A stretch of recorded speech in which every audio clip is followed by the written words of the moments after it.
আজকে হচ্ছে দিদি ভাইয়ের শ্রাদ্ধ শান্তির কাজ। তো এর জন্য ভাই সকালবেলা একদম অনেক সকালে ঘুম থেকে ওঠার পরেই কর্তামশাইয়ের কাছে গেছে, গিয়া হচ্ছে শান্তির জল নিয়ে আসছে। তা আমি হচ্ছে ঘুম থেকে উঠে স্নান করলাম। স্নান কইরা মা বললো যে আগে শান্তির জল নেও, ঘরেও সব জায়গায় সব কিছুতে ছিটায় দাও, তারপরে সিঁদুর টিঁদুর পরো। তো আগে আমি আমার নিজের মাথায় শরীর টরিয়ে দিলাম, এখন হচ্ছে যে ঘরেও দিতেছি। মা বললো যে সব কিছুতেই দিতে, কারণ সব কিছুতেই তো আমার ধরা ছোঁয়া আছে। আর এইদিকে মা হচ্ছে আজকে ঠাকুরের যে পর্দা টর্দা আছে আর সিংহাসনের আর কি, এইগুলো সব ভিজাই দিছে, ধুইতেছে। তারপর হচ্ছে যে ঘর মুছতেছে, এই কাজগুলো করতেছে। মা এখনো স্নান করে নাই, আমি সবার আগে স্নান করছি। তো ঘরেও দিয়ে দিলাম। এখন হচ্ছে যে রান্নাঘরে আসলাম, রান্নাঘরে আইসা রান্নাঘরেও দিলাম।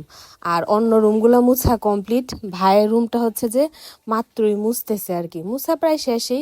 এর জন্য ভাইয়ের রুমের যে ভাইয়ের চেয়ারটা আছে, এটা হচ্ছে যে বিছানার উপরে উঠানো আর কি।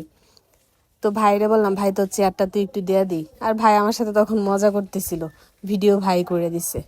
যাই হোক, তো তারপর সিঁদুর টিঁদুর পরি, জব করি। এখন আসলাম রান্নাঘরে। মা হচ্ছে যে আরও কিছু ধোয়া পাকলা আছে, ওইগুলো করতেছে। ঘর টর মুছবে, বাথরুম টাথরুম ক্লিন করবে, তারপর আর কি ফ্রি হবে, পূজা দিবে। তো আমি বললাম তাহলে আমি রান্না করে ফেলি শান্তির জল নিয়ে। আজকে হচ্ছে যে আমিষ টামিষ রান্না করবো, আমিষ খাবো দীর্ঘ 13 দিন পর। তো ভাতটা বসাই দিছি, আর হচ্ছে যে ডাল বসাইছি। আর এদিকে গতকালকে ভাই হচ্ছে যে 2টা ডাব নিয়ে আসছিল। একটা ডাব আমি গতকালকেই খাইছিলাম, আর একটা ডাব আছে। তো এখনো যেহেতু কিছু খাই নাই, তো ভাবলাম, আর গলাটা একটু শুকায় গেছে, তো ভাবলাম একটু ডাবের জল খাই। আর এদিকে ভাত আর ডাল হয়ে গেছে। এখন হচ্ছে যে আমি চেপা শুটকি রান্না করব আম বেগুন দিয়া। ফ্রিজ খুলে দেখি অনেকগুলো আম বেগুন আছে, তো ভাবলাম শুটকি রান্না করে ফেলে আম বেগুন দিয়ে। আর এদিকে মা হচ্ছে যে শুকনা মরিচ বাটছে, তারপর হচ্ছে যে রসুনও বাটা আছে, আদা বাটা অল্প একটু আছে। তো শুটকিতে তো আর আমার আদা বাটা লাগবে না, তো আমি হচ্ছে যে শুকনা মরিচ বাটাটা দেখার পরে আর কি ভাবলাম তাইলে বেগুন দিয়া শুটকিটা ঝাল ঝাল করে রান্না করি। শুকনা মরিচ বাটা দিয়ে তরকারি টরকারি রান্না করলে, শুটকি রান্না করলে কিন্তু অনেক টেস্ট হয়, ঝাল ঝাল হয়, রংটাও অনেক সুন্দর হয়, আর বেশ মজা হয় খাইতে। তো শুটকিটা বসায় দিছি। আর এদিকে হচ্ছে যে ডিম ভুনাও করব, এর জন্য হচ্ছে যে 3টা ডিম সিদ্ধ বসাইলাম। আর আম বেগুনগুলো না অনেক দিন হয়েছে আনছে বাবু, কেমন ভিতরে পোকা হয়ে গেছে। আমি অনেকগুলা ফালাইছি, একদম মানে পোকা ভিতরে। অনেকগুলা কাটার পর হচ্ছে যে ভালো কয়েকটা পাইছি। তো শুটকিটা হওয়ার পর আমি হচ্ছে যে এখন একটু খাবো, বেশ অনেকটা বেলা হয়ে গেছে, আমার অনেক ক্ষুধাও লাগছে। তো আমি শুটকি আর ডাল দিয়ে খাইয়ে নিছি। তো খাওয়ার পরে ডিম সিদ্ধটা হয়েছে, ডিম সিদ্ধটা নামায়া এখন হচ্ছে যে করলা ভাজা করব। ভাবলাম যে একটু করলা ভাজাও করি। আর ডিমগুলো হচ্ছে ঠান্ডা জলের মধ্যে রাখছি আর কি। করলাগুলো ছোট ছোট, ভাজার জন্য হইলে বড় করলাগুলা দিয়ে ভাজলে বেশ ভালো হয়। তো আমি ভাবলাম আচ্ছা করি। করলা আমাদের বাসায় হচ্ছে যে করলা ভাজিটাই বেশি করা হয়, অলমোস্ট প্রতিদিনই মা করলা ভাজি করে, কিন্তু এটা ভাজি আর কি, আলু করলা দিয়ে ভাজি। কিন্তু আমার আজকে ভাজা খাইতে মন চাইতেছে, ভাবলাম আমিও খাই, তারাও খাবে। তো করলা ভাজা কমপ্লিট। পরে না আমার শরীর খারাপ লাগতেছিল, আমি শুয়েছিলাম, পরে শুয়ে ঘুমায় গেছি। তো এই ফাঁকে ডিম ভুনাটা মা করছে, আর মাছও মাই রান্না করতে নিছে। তখনই আমি ঘুম থেকে উঠছি। তো মার শরীর খুব খারাপ লাগতেছিল, হাত টাত ব্যথা করতেছে। পরে মারে বললাম তাহলে তুমি রেস্ট নাও, মাছ তো ভাজাই, মা মশলাও রেডি করে রাখছে, তা আমি হচ্ছে যে মাছটা রান্না করি।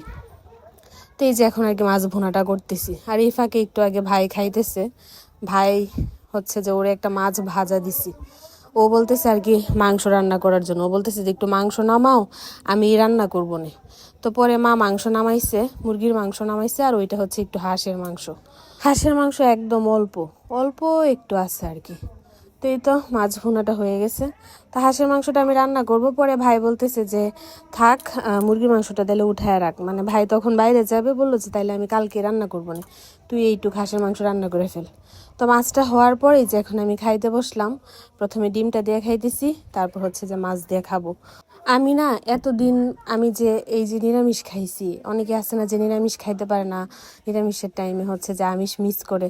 আমি না একদিনের জন্য মানে আমিষ মিস করি না, কিন্তু একদিন রাত্রে, এটা হচ্ছে 4-5 দিন আগে আর কি, রাত্রেবেলা আমার মুখ আর কি শুটকি ভর্তা খাইতে যাইতেছিল, মানে হঠাৎ করে শুটকি ভর্তা, মানে ঝাল ঝাল একদম যে শুটকি ভর্তা তাও না, মানে একটা ঝাল কিছু খাইতে ইচ্ছে হইতেছিল, যেটা পেঁয়াজ শুকনো মরিচ এগুলা থাকবে আর কি, এরকম। এই একবারই আমার এরকম ক্রেভিংস হয়েছে। এছাড়া আমার নিরামিষ খাইতে কোনো খারাপ লাগে নাই। কিন্তু আজকে একটা আশ্চর্যের বিষয়, আমি না কোনো কিছুরই কোনো স্বাদ বুঝলাম না। ডিম মাছ আমার কাছে সব কিছুই মানে আমার কেমন জানি স্বাদহীন লাগছে। শুটকি খাইছি সকালবেলা, ওইটাও আমার কাছে কোনো টেস্ট লাগে না, শুটকির কোনো গন্ধ লাগে নাই।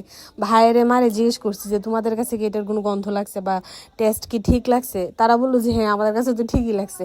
কিন্তু আমি না কোনোটারই কোনো টেস্ট বুঝি নাই।